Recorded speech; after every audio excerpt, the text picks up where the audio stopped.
Hi, Founder fans. Jason here. And today's founder is John Page, a governor of Virginia.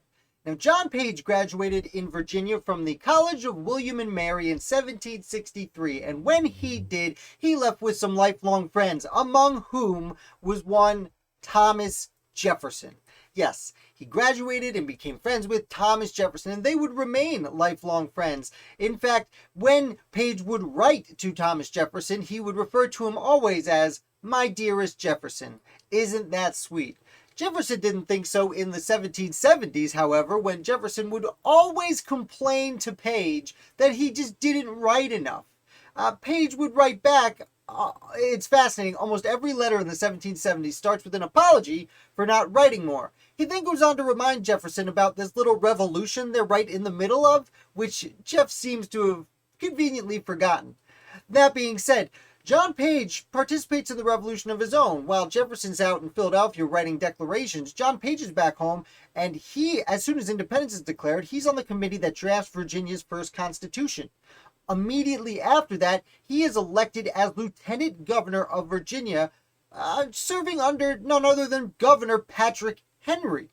Now, after the maximum 3 years in this position, Henry and Page leave. By the way, the job is then taken over by his buddy Thomas Jefferson. And Page then goes back to the Virginia Assembly. It used to be called the House of Burgesses. Now it's the Assembly under the new Constitution Page helped write. And he spends almost the entirety of the 1780s in the state government. Then, once the United States Constitution comes around, Page is sent to the Ratification Convention. Now, Page has many questions about this document. He is more closely associated with the Anti-Federalist than the Federalist. However, he does write to his buddy Jefferson over in France, explaining a bit of a change of heart.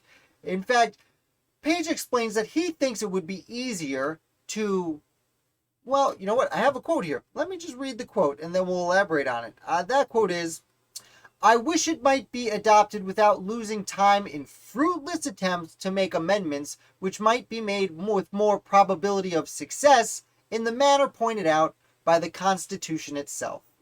By which he means, instead of trying to change the Constitution before we ratify it, we might as well just pass it, elect people to the government, and then make amendments that go to the states and are ratified through the states.